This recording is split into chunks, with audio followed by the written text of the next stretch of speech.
ဟေ့အောင်သတိထားအောင်တန်းထွေးရပါတယ်ကိုမျိုးတန်ဟာဒီလောက်အိုးလေးရတော့ကျွန်တော်မနိုင်ပါတယ်ဗျတန်းထွေးနဲ့မျိုးတန်တို့နှစ်ယောက်ဝယ်ထားတဲ့အိမ်သစ်ကိုပစ္စည်းပြောင်းရွှေ့လာတဲ့ကားပေါ်ကနေပစ္စည်းတွေကူချနေကြပါတယ်အခုပြောင်းလာတဲ့အိမ်ကမျိုးတန်ဝယ်ထားတဲ့အိမ်ဖြစ်ပြီးတစ်သားနဲ့တိဆောက်ထားတဲ့နှစ်ထပ်ရဲ့အမျိုးအစားဖြစ်ကဥယျာဉ်ခြံတအေးကားလောက်ရှိတဲ့ခြံဝင်းကျဲကြီးထဲမှာစောက်ထားခဲ့တာဗျဒီခြံနဲ့စောက်ထားတဲ့တစ်သားအိမ်ကအပြင်ဘက်အခြေအနေအတွင်တရံအရာဆိုရင်လွန်ခဲ့တဲ့နှစ်20ခန်းကစောက်ထားတယ်ဆိုတော့ခံမှန်းနိုင်ပါတယ်ခြံထဲမှာလည်းအိမ်ခေါင်မိုးလောက်မြင့်တဲ့တစ်ပေကြီးတွေနဲ့ပြည့်နှက်လို့နေတယ်ဗျအချိန်နဲ့အကုန်မြန်းလာပြီးနေဝင်ကာနေအချိန်မှာပစ္စည်းလာပို့တဲ့ကားမောင်းသမားကမျိုးတန်အောင်ဒီလိုပြောခဲ့ပါတယ်ဘာလို့အိမ်ထဲကလူတွေကပစ္စည်းလာပြီးတော့ကူမရွှေ့ကြရလဲအိမ်ထဲမှာဘယ်သူမှမရှိဘူးလေဗျာဒီအိမ်ကိုကျွန်တော်ဝယ်ထားတာဒီနေ့မှပထမဆုံးပြောင်းလာနေတာဗျပြီးရင်လည်းကျွန်တော်တယောက်တည်းနေမှာပါဗျာအိုးကိုမျိုးတန်ရဲ့ဟာသားတွေအရင်မပြောပါနဲ့ဟိုးပါလေဒုတိယဗရင်မောက်လိုက်ကနောက်ပါလေဗျာခုနကတော့ကျွန်တော်ပစ္စည်းမနေတော့လိုက်ကလေးမပြီးတော့ကျွန်တော်တို့ကြည့်နေသေးတာအဲ့လိုဆိုပြီးကားမောင်းသမားကဒုတိယထက်ကဗရင်မောက်ကိုလက်ညှိုးထိုးပြလိုက်ပါတယ်ဒါနဲ့မျိုးတန်းနဲ့တန်းထွေးတို့လည်းလက်ညှိုးထိုးပြတဲ့အတိုင်းကြည့်လိုက်တော့ဒီအတိုင်းဖွင့်ထားတဲ့ဗရင်မောက်မျှတာတွေးလိုက်ရတယ်ဗျဘာမှလည်းမတွေ့ပါဘူးဒီအိမ်မှာဘယ်သူမှမနေပါဘူးဗျာစွန်းနာလေးတွေကျွန်တော်နဲ့အကူမျိုးတန်အင်းဆောင်လို့လိုက်စစ်ကြည့်ပြီတကယ်ဘယ်သူမှမရှိဘူးအမြင်မှားတာနေမှာပါဗျတန်းထွေးကပြောပြပေမဲ့ကားမောင်းသမားကတော့လုံးဝသေးကြတဲ့အတွက်ခေါင်းငိမ်ပြနေပါတယ်ကျုပ်အမြင်မမှားဘူးနောက်ပြီးကျုပ်မျက်လုံးကအဲ့လောက်လည်းမဆိုးရွားသေးဘူးဗျကျုပ်တကယ်မြင်လိုက်တာခန်းစည်းလေးမပြီးကျွန်တော်တို့ကိုကြည့်နေတာစပင်းရှိရှိမျက်နှာဖြူဖြူနဲ့မိန်းကလေးနောက်ပြီးသူ့အနောက်ကအသားမဲမဲအရက်ရှိရှိနဲ့ပိန်နဲ့ယောက်ျားတစ်ယောက်ရက်နေတာသူတို့နှစ်ယောက်လုံးကျွန်တော်ပစ္စည်းမနေတာကိုအကြားကြီးရက်ကြည့်နေကြတာ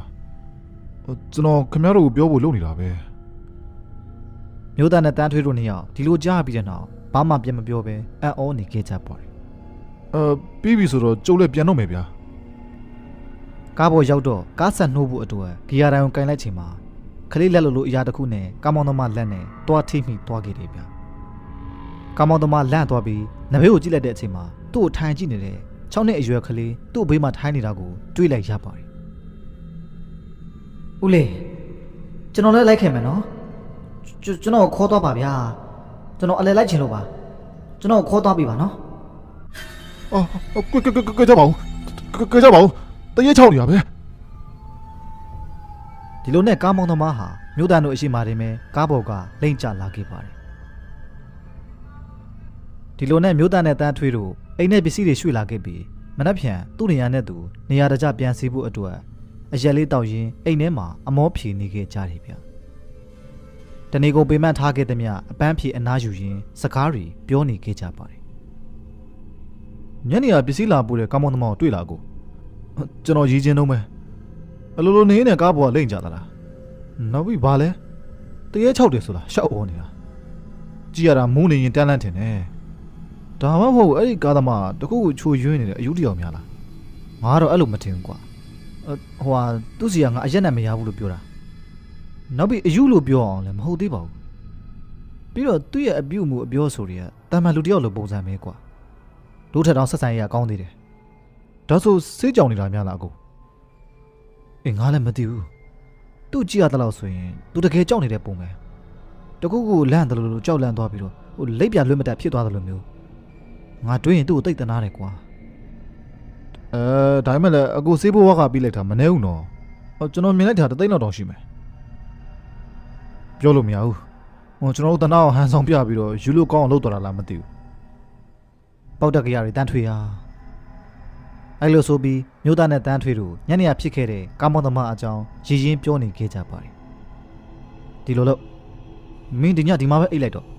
မနှက်ဖြန်ကြရင်ဒီပစ္စည်းတွေကိုနေရာတကျအတူရွှေ့ကြတာပေါ့အဲ့လိုပဲလုပ်ကြတာပေါ့အကိုဒါဆိုကျွန်တော်ဒီဆိုဖာအရှိကိုအိတ်ဖို့ခဏငှားမယ်နော်အေးကွာရတယ်ကျေးဇူးပဲတန်းထွေဟာဒီတဘိုးကိုငါတို့ရေချိုးပြီးတော့အိတ်ကြတာပေါ့ငါတော်တော်ငိုက်နေပြီကွာတနေ့လုံးပိန်မှန်းထားတာဆိုတော့โอเคအကိုအဲ့လိုပဲလုပ်ကြတာပေါ့ဒီလိုနဲ့မျိုးတန်းနဲ့တန်းထွေးတို့အတူတူအိတ်နေကြရင်အိမ်တကားဝအနာကစူပါဘောအိတ်နေတဲ့မျိုးတန်းဒ ထူးဆန်းတဲ့အတန်တစ်ခုကြောင့်ညတကောင်ရန်အချိန်မတော်ကြီးမှာနိုးလာခဲ့ပါတယ်။သူကြားလိုက်တဲ့ထူးဆန်းတဲ့အတန်ကအိမ်အပြင်ကနေတကားခောက်တဲ့အတန်မျိုးပါ။မြို့သားအချိန်အတော်ကြာငြင်းလေးနားဆွင့်နားထောင်နေခဲ့တယ်ဗျ။အစာပိုင်းမှာတော့တန်းထွေးလုပ်တဲ့ထင်ထားခဲ့ပေမဲ့အဲ့ဒီအတန်ကအိမ်အပြင်ဘက်ကနေကြားနေရတာဖြစ်ပါတယ်။မြို့သားအိမ်နေရာကနေထားလိုက်ပြီးတိကျင်တဲ့စိတ်နဲ့အိမ်တကားကိုဖွင့်ဖို့ဆုံးဖြတ်လိုက်တယ်ဗျ။တခိုးပဲဖြစ်မယ်တကားနာရောက်ခါနီးမြို့တန့်တင်းနေရိုက်တံကိုလက်ဆွဲယူလိုက်ပြီးတကားဖွင့်ဖို့လုပ်ခဲ့ပါတယ်တကားခောက်တံကလည်းအဆက်မပြတ်ကြားနေခဲ့ရတယ်ဗျဒီလိုနဲ့မြို့တန့်ဟာလက်တစ်ဖက်ကတကားလက်ကင်ဖို့ကိုဖွင့်ရင်းနောက်လက်တစ်ဖက်ကရိုက်ဖို့အစင်းနဲ့ပြင်းထားခဲ့ပါတယ်ဒါပေမဲ့မြို့တန့်တကားဖွင့်လိုက်ချိန်ဘာမှမတွေ့ရတာကြောင့်ထူးဆန်းနေခဲ့တယ်ဗျဘာမှလည်းမရှိဘူးဒါဆိုဘသူတကားလာခောက်တာလဲသူအိမ်ဘေးနားပတ်ဝန်းကျင်ကိုစူးစမ်းကြည့်နေခဲ့ပါတယ်။အဲ့နောက်မြို့သားနဲ့10 မီတာအကွာကနေညရဲ့ဝတ်စုံဝတ်ထားတဲ့မိန်းကလေးတယောက်အိမ်နဘေးမှာရှိတဲ့သစ်ပင်ကြီးစီကိုပြေးသွားတာကိုမြို့တန်မြင်လိုက်ကြတယ်ဗျ။ဒါကြောင့်သူအဲ့ဒီမိန်းကလေးနောက်ကိုပြေးလိုက်သွားခဲ့ပါတယ်။ရက်လိုက်အခုရက်လိုက်နော်။ပြေးနေတဲ့မိန်းကလေးရက်လိုက်ပြီးမြို့တန်အရှိရာနောက်ကိုပြန်လှည့်ကြည့်ခဲ့ပါတယ်။မင်းဘာလုပ်လဲ။ဘာလို့ငါခြံထဲကိုဝင်လာတာလဲ။ဒီအိမ်ကရှင့်ရဲ့အိမ်လားဟုတ်တယ်ဒီအိမ်ကငါအိမ်ပဲလွန်ခဲ့တဲ့2 လတုန်းကလည်းဝယ်ထားခဲ့တာနောက်ပြီးဒီနေ့မှပထမဆုံးပြောင်းလာနေတာ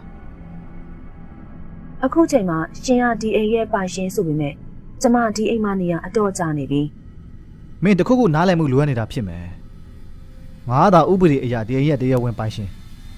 မင်းကပိုင်နဲ့ကျူးလို့နာကိုဒီအိမ်မှာနေတာကြာပြီဆိုပြီးဘာလို့ပြောထွက်ရလဲကျမအမှန်ပြောပြတာဒါပေမဲ့မိသားစုဝင်တယောက်တိုးလာတော့ကျမဝမ်းသာပါတယ်ရှင်မင်းတကယ်ပဲဘာလို့ကျင်တာလဲပုံမလင်းလေးမပြောအောင်ကွာမဟုတ်ရင်ငါတက်ဆိုင်ရအောင်အကြောင်းကြားရလိမ့်မယ်ကျမဒီအိမ်မနေရအတော်ကြာပါပြီရှင်ရဲ့ဘာလို့ဆိုကျမဒီအိမ်မှာတည်ပြီးဝိညာဉ်ရလည်းဒီအိမ်မှာပဲဆွဲကပ်နေလို့ဘဲမှသွားလို့မရအောင်ဒါပေမဲ့ဒီနေ့တော့ကျမတကယ်ဝမ်းသာသွားပြီကျမရဲ့ဝိညာဉ်ကဘဲမှသွားလို့မရအောင်ဆိုပေမဲ့ရှင်ကဒီမှာနေမှာဆိုတော့ကျမအဖော်ရသွားတာပေါ့မင်းကသေးပြီဟုတ်လားမင်းပြောတာမင်းဒီမှာသေးတယ်ဟုတ်လားကလေးကလာစကားနဲ့လာမနှောင်းနဲ့ဗျာငါနဲ့မင်းကပုံမှန်လူလူစကားပြောနေတာပဲရုပ်တရက်ဘလို့တရေဖြစ်သွားတာလဲမင်းငါ့ကိုအတော်နောက်တာပဲကျမဝိညာဉ်မှာဒီမှာသေးတာနှစ်အတော်ကြာပြီရှင်မရောဘူးလားအဲ့လိုဆိုပြီးမြို့တန်းရဲ့အရှိတင်အဲ့ဒီမင်းကလေးဖြတ်ခနဲ့ပျောက်ထွက်သွားခဲ့ပါတယ်အဲ့နောက်မြို့တန်းရဲ့ခေါင်းပေါ်ကတစ်ကိုင်းပေါ်မှာအခုနမင်းကလေးခြေလှုပ်ပြီးရည်ရင်းနဲ့မြို့တန်းကိုအပေါ်ကနေငုံကြည့်နေခဲ့တယ်ဗျယုံမိလားငါတေးပြီးသားဆိုတာတကယ်လို့မယုံသေးငါတေးသွားတဲ့ပုံစံလောက်ပြမယ်လေယုံမီတော်လိုက်တော့ဟာမရတော့ဘူးကဲကြပါဦးဒီလိုနဲ့တစ်ကိုင်းဘဝမင်းကလေးဟာနောက်တစ်ခါထပ်ပြောက်သွားပြီးပြန်ပေါ်လာတော့လေဘင်းဘဝကျိုးနဲ့တစ်ကိုင်းဘဝနေတွဲလောင်းကျနေခဲ့ပါတယ်မြို့သားအသေးစိတ်ပြန်ကပ်ပြီးရှောက်ဩနေတာကိုရက်ခဲ့လိုက်တယ်ဗျပါဇက်ကအော်ရာရက်လိုက်တော့လက်တွေခြေတွေစလှုပ်လို့ရလာခဲ့ပါတယ်မြို့သားဖြည်းဖြည်းချင်းတလှမ်းပြီးတလှမ်းနောက်ဆုတ်ခဲ့လိုက်တယ်ဗျခြေထောက်နှစ်ဖက်စလုံးကပုံမှန်မဟုတ်တယ်လို့လှုပ်ရှားဖို့အရန်လေးနေခဲ့ပါတယ်နောက်ဆုံးတော့ချန်ပီယံအထိထွက်ပြေးလာနိုင်ခဲ့တယ်ဗျမြို့သားဟာအသိစိတ်လွတ်နေတဲ့လူတစ်ယောက်လိုချန်ပီယံရောက်လာခဲ့ပြီးပြေးလာတဲ့တစ်လျှောက်လိုမင်းကလေးကြီးတန်ကိုကြားနေခဲ့ရပါတယ်ဒီလိုမြို့သားခြံထဲကမင်းကလေးနောက်ပြေးလိုက်သွားချိန်အိမ်ထဲမှာအိတ်ကြံခဲ့တဲ့တန်းထွေးကစူပါပေါ်မှာအိတ်နေရင်ထိုးစမ်းတဲ့အရာကြောင့်နိုးလာခဲ့တယ်ဗျအဲ့ဒါကတော့သူခြုံထားတဲ့ဆောင်တဖြည်းဖြည်းချင်းခြေရင်းကိုရောက်သွားခဲ့တာကြောင့်ပါကိုမြို့တိုင်ဟာသူများအိတ်နေတော့ဘာလို့လာစနေရလဲဒါပေမဲ့တန်းထွေးသူထင်ထားသလိုသူစတာခံရပြီးပြန်တော့ပြန်တဲ့အတန်မကြားရတာကြောင့်ပြန်ပြီးခေါင်းထောင်ကြည့်နဘေးကိုလှည့်ပတ်ကြည့်တော့ကိုမျိုးတန်ကိုမတွေ့ရတော့ပါညာကြီးမို့ချိုဘဲထသွားတာလဲအိမ်သာသွားတာပဲဖြစ်ရမယ်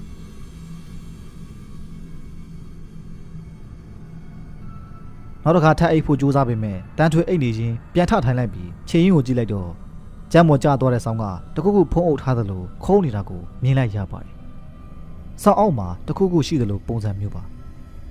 ဒါကြောင့်တန်းထွေးဆောင်းစားကိုဖြည်းဖြည်းချင်းဆွဲပြီးလှမ်းကြည့်တော့သူမြင်လိုက်ရတဲ့အရာကြောင့်လုံးဝစွန့်အားသွားခဲ့ပါတယ်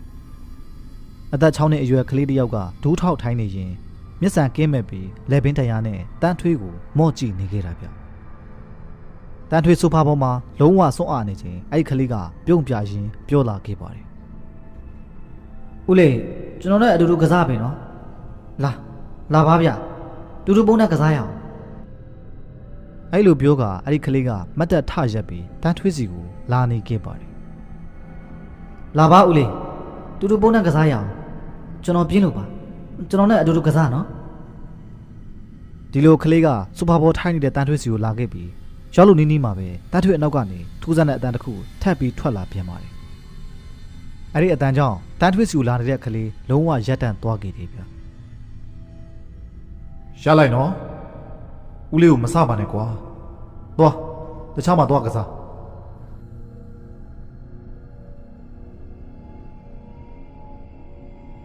ဒီလိုနဲ့ကလေးဟာအဲ့ရက်နေရန်စီကိုပြေးသွားရင်းနဲ့ပျောက်ကွယ်သွားခဲ့ပါတယ်ကဲကြပါဦးတရေချောင်းနေလို့ကဲကြပါဦးကလေးကိုဘွေးမယူပါနဲ့ဗျာကလေးကဘာမှမသိသေးပါဘူးဘာလှုပ်တင်လဲမလှုပ်တင်ဘူးလဲဆိုတာတော့မသိသေးဘူးလေတန်းထွေးအတန်ကြားတဲ့အတိုင်းနောက်ပြန်လှည့်ကြည့်လိုက်ပါတယ်အတန်ပိုင်ရှိကိုမြင်လိုက်ရတဲ့အချိန်မှာတန်းထွေးလုံးဝအသိစိတ်လွတ်သွားပြီးဖြစ်နေခဲ့တယ်ဗျကြောက်လုံးလိုချက်သိမ်းမှာထားရဲဆိုတာဒီနေ့မှတန်းထွေးလုံးဝသဘောပေါက်သွားပါတယ်တန်းထွေးတကယ်လန့်သွားတာကတော့အဆိုပါယောက်ျားကြီးရဲ့ဘဲဘက်ရင်အောင်နှလုံးတက်တဲ့မှာဓာတ်တစ်ချောင်းတန်းလန့်ဖြစ်နေခဲ့တာပါပဲတန်းထွေးဟာလုံးဝအော်ပြီးကြောက်စိတ်မှုန်သွားကဘာကူမှနားမထောင်နိုင်ဖြစ်သွားခဲ့ပါတယ်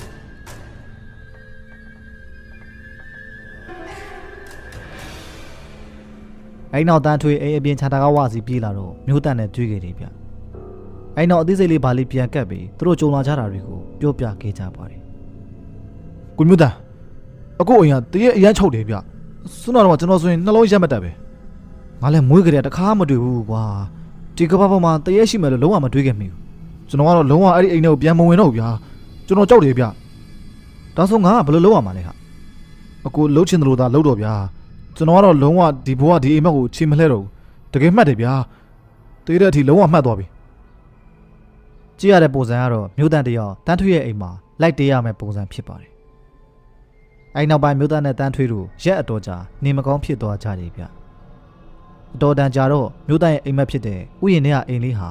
တကားပေါ်မှာအိမ်ရောက်ပြီဆိုတဲ့စိုင်းပုတ်လေးကိုသာချိတ်ဆွဲထားခဲ့ကြရပါတော့တယ်